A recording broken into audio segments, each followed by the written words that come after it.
Hi dear students, कैसे हैं आप सब? आई होप कि आप सभी अच्छे होंगे। स्वागत है फिर से आपका आप ही के अपने चैनल द मैथमेटिक्स में। आज की इस वीडियो में हम एक्सरसाइज 1.1 का क्वेश्चन नंबर 5th जो है वो करने जा रहे हैं। क्वेश्चन जो हमारे पास है वो है use Euclid's division lemma to show that the cube of any positive integer is in the form 9m plus 1 और 9m प्लस 8। कह रहा है कि यूक्लिड्स डिवीजन लेमा का यूज करके हमने ये शो करना है किसी भी एक पॉजिटिव नंबर का हमने क्यूब करके उसको 9m प्लस 1 और 9m प्लस 8 की फॉर्म में तैयार करना है, मीन्स कि शो करना है। ठीक है, तो आइए शुरू करते हैं इस क्वेश्चन का सोल्यूशन। सबसे पहले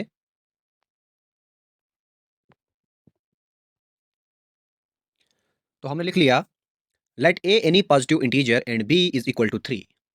हमने क्या कर लिया, किसी जो भी हमें पॉजिटिव ऑड इंटीजर का जो क्यूब निकालना है उसकी वैल्यू हमने ए यहाँ पे उसको उसके बराबर मान लिया, और जो हमारे पास बी है यानी जो हमारे पास डिवाइजर है उसको हमने 3 मान लिया।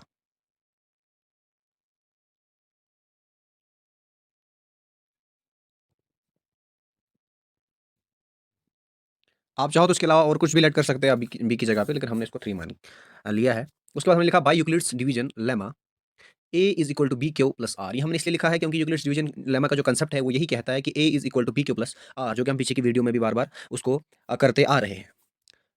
अब आगे बढ़ते हैं।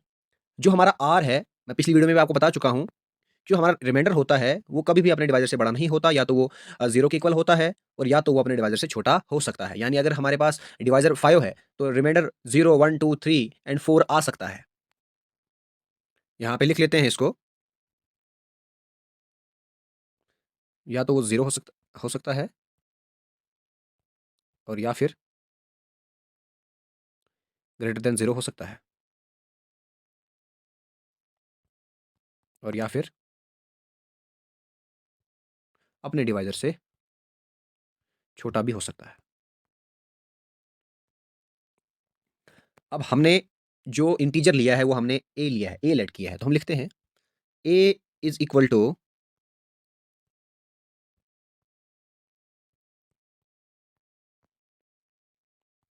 3 Q plus are,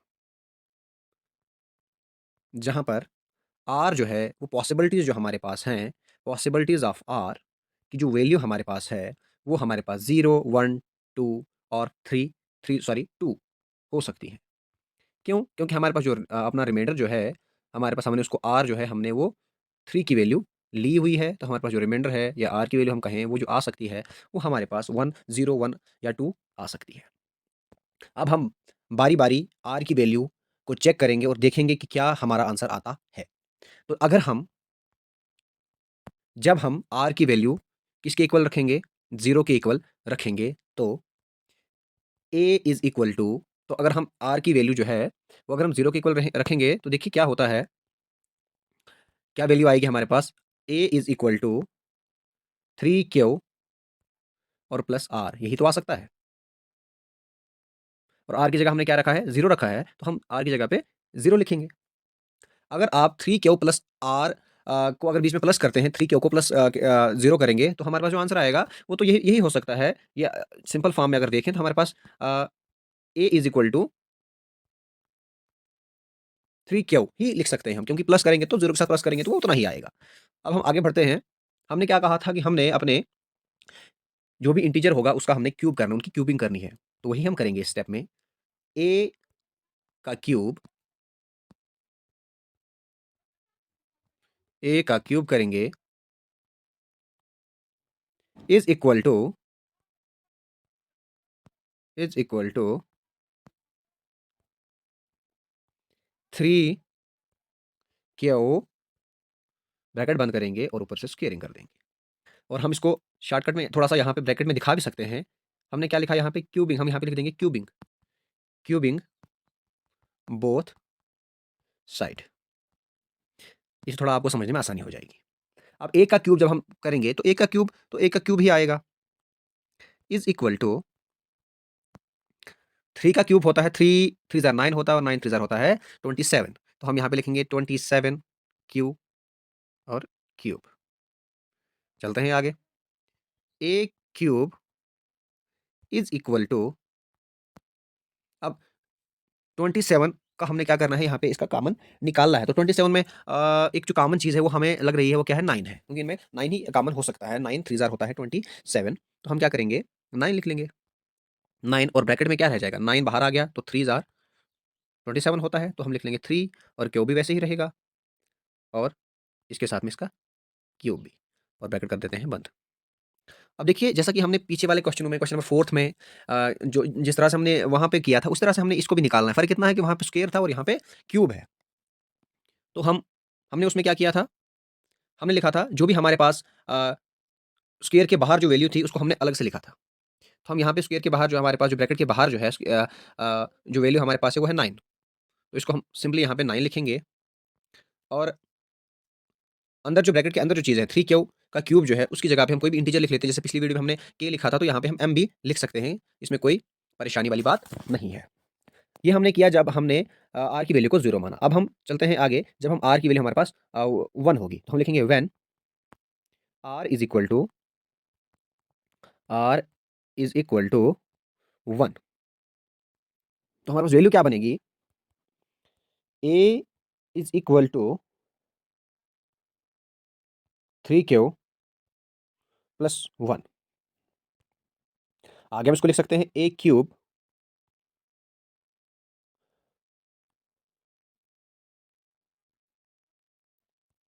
plus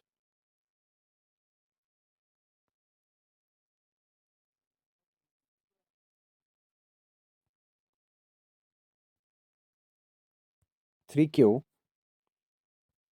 plus 1, और यहाँ पे इसको हम ब्रैकेट कर देते हैं। यहाँ पर भी ब्रैकेट हो जाएगा, और यहाँ अंदर भी हम, यहाँ पे बाहर वाली साइड भी हम ब्रैकेट कर देते हैं। और यहाँ पे हमें थोड़ा सा मिस्टेक हो गई, और भी यहाँ पे हम इसको भी क्यूब कर देते हैं। इसको भी लिख लेते हैं, cubing both side, cubing both. और हमने यहाँ पे लिख दिया है क्यूबिंग बोथ साइड्स। चलते हैं आगे।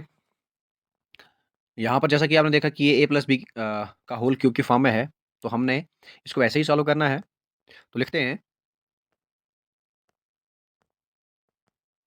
3 क्यू का क्यूब प्लस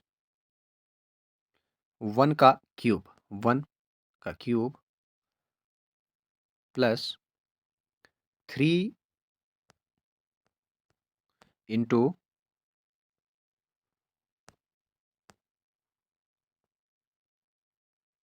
ब्रैकेट 3 क्यू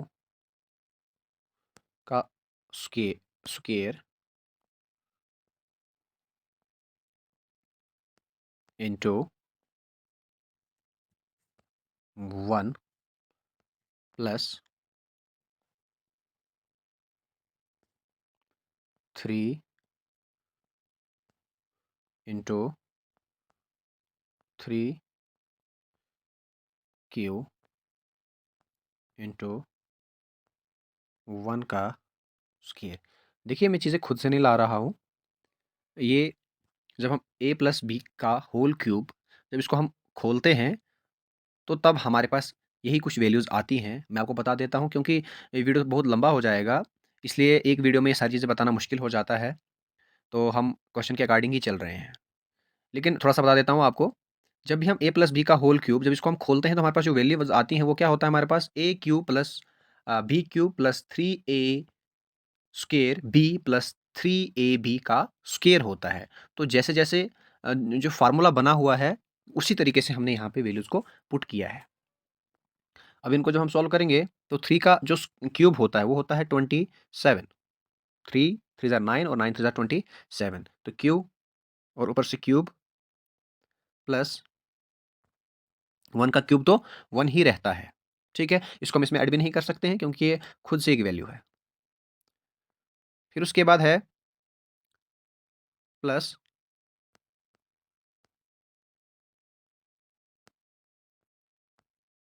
और 3 बाहर, जो ब्रैकेट के बाहर है, और अंदर का जो 3 है, 3 का स्क्वायर होता है, 3 3 ज़ार होता है 9, और 9 3 ज़ार होता है 27, तो यहाँ पर भी 27 ही आएगा। 27 क्यू का स्क्वायर। इसके इनटू में 1 है, तो अगर इसको हम मल्टीप्लाई कर दें यहीं पर, तो ये 1 यहीं पे खत्म हो जाएगा। 27 इंटू 1 होता है 27 ही रहता है, तो 27 क्या स्क्वायर लिखने की ज़रूरत आगे इसको नहीं है। और आगे चलेंगे तो आगे लिखा है 3 इंटू 3, तो 3 3 होता है 9। ठीक है, तो 9 लिख लेते हैं, 9 और क्यू साथ में है तो क्यू, और इंटू 1 का स्क्वायर है, तो 1 का स्क्वायर जो हमेशा 1 ही रहता है, और 9 के साथ इसको मल्टीप्लाई कर देंगे तो ये 9 आ जाएगा, 9 क्यू ही रहेगा, 1 लिखने की कोई आवश्यकता नहीं है। चलते हैं आगे। यहाँ पे हम थोड़ा इसको सिंपल वे में लिख लेते हैं। सिंपल वे में इस तरह से लिखेंगे, जिस जो बड़ी वैल्यू है उसको हम पहले लिखेंगे, तो हमारे पास 27 क्यूब है, तो इसको पहले लिखेंगे, जैसा है वैसे ही 3 क्यू। उसके बाद हमारे पास 27 क्यू का स्क्वायर जो है वो हमारे पास एक वैल्यू है। यहाँ पे ऊपर वाले स्टेप में हमें यहाँ पे प्लस का साइन डालना भूल गया है, क्योंकि यहाँ पे टाइपिंग मिस्टेक हो जाती है। 27 क्यू का क्यूब, और उसके बाद हमारे पास 27 क्यू का स्क्वायर, ये वाली वैल्यू जो है हमने यहाँ पे लिखनी है, 27 क्यू का स्क्वायर। उसके बाद हमारे पास वैल्यू जो है वो है हमारे पास 9 क्यू और 1, तो 9 क्यू और 1 में से 1, सॉरी 9 क्यू बड़ा है, तो हम लिखेंगे प्लस 9 क्यू, और उसके बाद फिर लास्ट पर हम लिखेंगे 1। अब देखिए यहाँ पर 27 के साथ भी क्यूब है, 27 क्यू स्क्वायर है, और 9 के साथ क्यूब है, तो इन सभी का हम एक कॉमन नंबर निकालते हैं। तो हमारे पास 9 3 जार होता है 27, 9 3 जार होता है 27, और 3 3 जार होता है 9। तो तीनों नंबर में हमें एक नंबर जो है वो हमें कॉमन दिख रहा है, वो है 9। तीनों नंबर में जो 9 है वो हमें कॉमन नज़र आ रहा है, तो हम इसको 9 लिख सकते हैं। तो 9, और बाकी सब के लिए इसको हम यहाँ पे ब्रैकेट थोड़ा सा इसका हम कॉमन निकालेंगे, तो क्या आएगा हमारे पास 9, और ब्रैकेट में अंदर लेंगे तो हमारे पास 27 से 9 बाहर आ गया, तो रह जाएगा अंदर 3, और रह जाएगा क्यू का क्यूब, प्लस में इसमें भी सेम यही रहेगा 3 क्यू, सिर्फ स्क्वायर चेंज हो जाएगा, प्लस अब 9 में पूरा 9 बाहर आ गया है, तो हमारे पास सिर्फ और सिर्फ वहाँ पे 1 रह जाएगा, 1 और क्यू रह जाएगा, क्योंकि पूरा 9 बाहर आ गया है, तो सिर्फ हमारे पास 1 रह जाएगा, और 1 का तो हमने कोई कॉमन लिया ही नहीं था, तो यहाँ पे ब्रैकेट बंद कर देते हैं और प्लस 1 एज इट इज लिख लेंगे। उसके बाद जो ब्रैकेट के बाहर हमारे पास जो कॉमन हमने लिया था 9, उसको हम लिख लेंगे, और जो ब्रैकेट के अंदर जितनी भी वैल्यू है, इस सब वैल्यू की जगह पे हम एक इंटीजर लिख लेते हैं m। क्यों? क्योंकि सबके साथ क्यू जो है वो एक इंटीजर है, और m भी एक इंटीजर है, तो कोई फ़र्क नहीं पड़ेगा अगर हम इसकी जगह पे m लिख लेते हैं, और प्लस जो ब्रैकेट के बाहर प्लस है उसको ऐसे ही लिखेंगे, प्लस 1। ठीक है, तो ये आ गया जब हमने r की वैल्यू जब 1 ली। अब जब हम r की वैल्यू 2 लेंगे, when r is equal to 2, तो देखते हैं, तब हमारे पास वैल्यू बनेगी a, तब a किसके इक्वल होगा, a is equal to 3 Q plus 2, यही हो सकता है। क्यूबिंग करते हैं,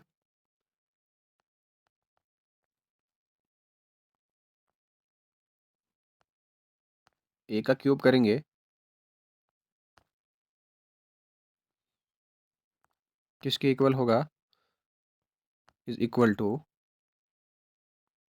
3 क्यू प्लस 2 का होल क्यूब।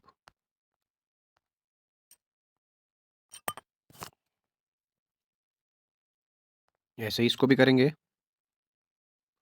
ये आएगा हमारे पास a क्यूब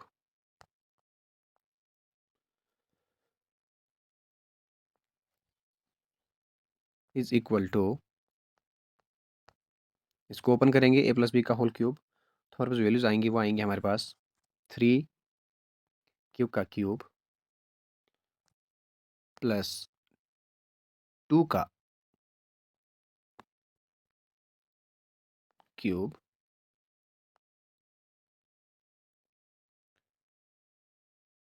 2 का क्यूब प्लस 3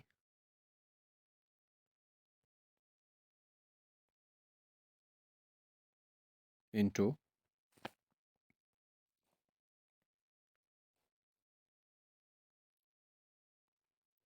3q का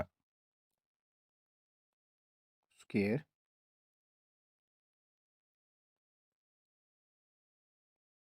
इंटू 2 + 3 इंटू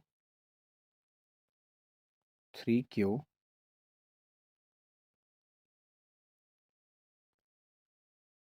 मल्टीप्लाइड बाई 2 का स्क्वायर। सारा फार्मूला बेस हमने वैल्यूज लिखी हैं। क्यूब इज इक्वल टू 3 का क्यूब होता है 27,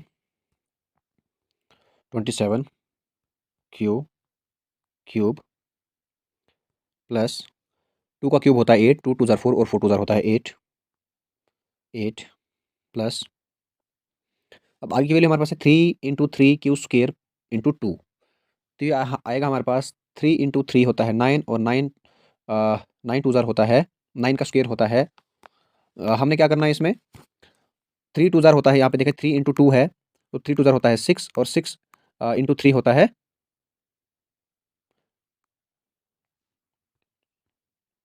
8 प्लस अब देखिए 3 का स्क्वायर जो होता है वो होता है 9, 9 इंटू 2 होता है 18 और 18 3 ज़ार होता है 54। तो हम लिखेंगे यहाँ पे 54 और क्यू साथ में है तो क्यू का स्क्वायर भी साथ में रहेगा प्लस 2 का स्क्वायर होता है 4 और 4 3 ज़ार होता है 12, 12 3 ज़ार होता है 36। तो यहाँ पे आएगा 36 और साथ में क्यू। अब इसको हम फिर से सिंपल वे में लिखेंगे तो ये हमारे पास आएगा ए क्यूब लिखने की ज़रूरत भी नहीं है, अगर नहीं भी लिखेंगे तो चल जाएगा। तो हम लिख लेते हैं 27 Q cube plus 54 Q square. आप में से बड़े सारे बच्चे सोच रहे होंगे कि 54 बड़ा है तो 54 को पहले क्यों नहीं लिखा। हमने ये नहीं देखना, हमने ये देखना है कि किस नंबर के साथ वैल्यू कितनी है। तो पहले वाले नंबर 27 के साथ क्यूब है और 54 के साथ स्क्वायर है तो इसलिए हमने 27 को पहले लिखा है।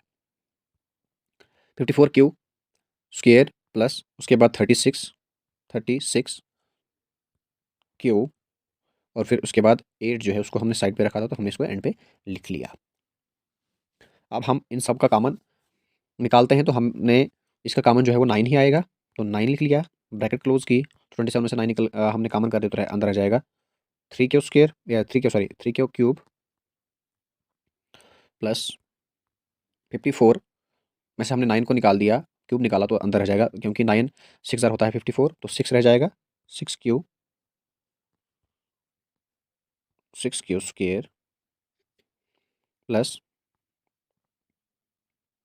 36 में से 9 बाहर आ गया तो रहेगा अंदर हमारे पास 4 क्यू ब्रैकेट क्लोज और प्लस 8 बाहर था तो ये बाहर ही रहेगा क्योंकि यहाँ पे हमने कोई कॉमन नहीं इसमें से लिया हुआ था तो ये एज इट इज़ ऐसे आएगा। उसके बाद हमारे पास ब्रैकेट के बाहर जो हमारे पास 9 है उसको हम ऐसे लिखेंगे और ब्रैकेट के अंदर जितने भी नंबर हैं तो हम यहाँ पे इसको इसकी जगह पे m लिखेंगे और प्लस का प्लस ऐसे ही एज इट इज़ और 8 भी ऐसे ही। तो हमने ये शो करा दिया। अगर आपको क्वेश्चन को आप देखेंगे सबसे पहले तो यहाँ पे क्या लिखा था कि किसी भी पॉजिटिव ऑड इंटीजर का अगर आप क्यूब करते हैं तो किस फॉर्म में आएगा, वो 9m या 9m+1 या फिर 9m+8 की फॉर्म में आएगा। तो अगर हम जब हमने r की वैल्यू को 0 लिया है तो आप देख सकते हैं यहाँ पे हमारे पास 9m आया है। जब हमने r की वैल्यू को 1 लिया है तो हमारे पास जो वैल्यू आई वो आई है 9m+1 और जब हमने r की वैल्यू को 2 लिया तो हमारे पास 9m+8 आ रहा है जैसे कि क्वेश्चन में बताया गया था। तो ये हमने शो करा दिया है। तो लिखते हैं cube of any positive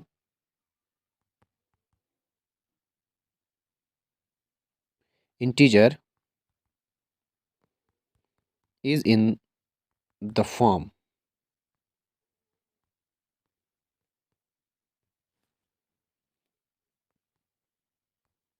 of 9m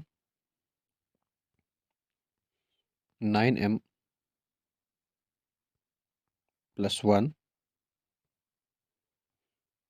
9m+8।